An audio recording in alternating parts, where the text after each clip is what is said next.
আপনারা কি এই বান্দাকে চেনেন যে শাকিব খানের রকস্টার সিনেমার কিছু অংশ এআই দিয়ে বানানো বলেছিল?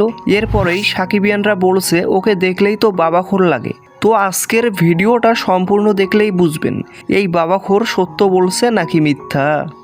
এই বান্দা প্রথমেই একটা ভুল ধরে, যেখানে শাকিব খান গাড়ি নিয়ে আসছে আর দর্শকেরা তাকে ঘিরে ধরছে। এই শটটাও এআই দিয়ে করা এবং এই সিনটা নাকি এআই দিয়ে বানানো। মানে কি বলবো, শাকিব খানের ভালো দেখলে এদের মতো টোকাইয়ের পাছায় চুলকানি ওঠে, কিন্তু পরবর্তীতে দেখা যায় এর বিটিএস সিন, মানে সিনটা রিয়েল ছিল।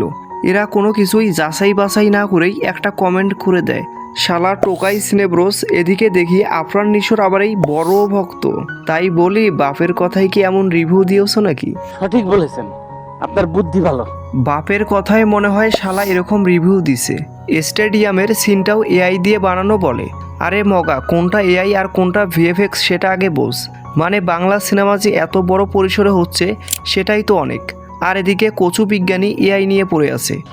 পরে আবার দেখি সমালোচনা সহ্য করতে না পারে এই মগা বলছে, আমি তো সিনেমাকে ভালো রিভিউ দিয়েছি। সেখানে যে colour grading technical aspects too good. যদি সাকিবিয়ানরা পেজটা এখনই ফলো দাও এরকম নতুন নতুন ভিডিও পেতে।